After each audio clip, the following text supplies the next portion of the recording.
उस आदमी ने बेरेट की तरह की एक सुपर राइफल का निर्माण किया। जब उसने ट्रिगर खींचा तो 100 मीटर मोटे कंक्रीट का खंभा सीधे पार हो गया। और भी चौंकाने वाली बात यह है कि इस राइफल में बिल्कुल भी रिकॉल नहीं है। जब उसके साथी पास आए उन्हें एक भीषण दृश्य देखने को मिला। कंक्रीट का खंभा ट्रम्पेट के आकार में छेद हो गया था। यहाँ तक कि पास का एक इमारत भी सीधा पार हो गया। अपनी हथियार की ताकत बढ़ाने के लिए उस आदमी ने तुरंत बैटरी बदल दी।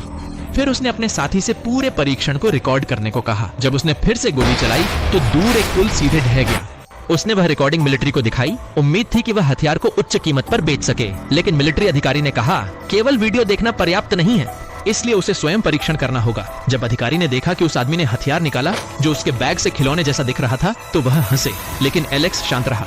एलेक्स ने फिर अपनी स्नाइपर राइफल उठाई और बटन दबाया। एक टैंक सीधे टुकड़ों में बिखर गया। फिर उस आदमी ने अपनी हथियार की मोड को बर्स्ट मोड में बदल दिया और उनके सामने सारा जंगल जमीन के स्तर पर आ गया। अधिकारी इतना हैरान हो गया कि वह बोल नहीं पाया। उसने सीधे हथियार की कीमत पूछी। एलेक्स ने जवाब दिया 100 मिलियन। अधिकारी ने बिना सोचे समझे हाँ कर दी और कहा कि भुगतान अगले दिन दोपहर में किया जाएगा। लेकिन एलेक्स नहीं जानता था कि जैसे ही वह चला गया, अधिकारी ने उसके खिलाफ पूर्ण पृष्ठभूमि जांच का आदेश दिया।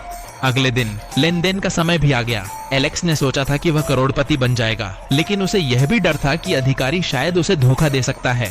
तो उसने अपने हथियार और सभी डेटा को सुरक्षित रखने के लिए अपनी टीम को सौंप दिया। जब एलेक्स युद्ध क्षेत्र में पहुंचा तो उसने देखा कि पैसे लाने के बजाय अधिकारी ने हथियार हथियाने के लिए सेना लाई थी।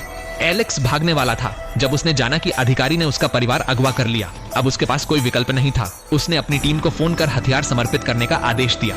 उस अधिकारी ने सब कुछ असली साबित होने पर एलेक्स और उसके परिवार को रिहा कर दिया। इसके बाद एलेक्स और उसकी टीम ने अधिकारी की गाड़ी ढूंढने के लिए एक ऊंची इमारत की छत पर चढ़ाई की। एलेक्स ने अपने हथियारों पर एक ट्रैकर चिपका रखा था। गाड़ी गंतव्य स्थान पर पहुंच गई। एलेक्स ने अपने दूसरे पीढ़ी के सुपर राइफल को बाहर निकाला। इसका आकार अभी भी खिलौने जैसा था, लेकिन पहले से कहीं अधिक शक्तिशाली था। कार के अंदर कोई प्रतिक्रिया करने से पहले एलेक्स ने प्लेट खींच ली। अधिकारी और उसके हथियारों का डेटा पूरी तरह नष्ट करेगा। एलेक्स के जाने पर पुलिस अधिकारी ने उसे रोका। एलेक्स घबरा नहीं, उसने शांत और सरलता से जवाब दिया, जिससे पुलिस को कोई शक नहीं हुआ। इसके बाद एलेक्स ने अपने परिवार को एक नए शहर में स्थानांतरित कर लिया और एक नई खुशहाल जिंदगी शुरू की।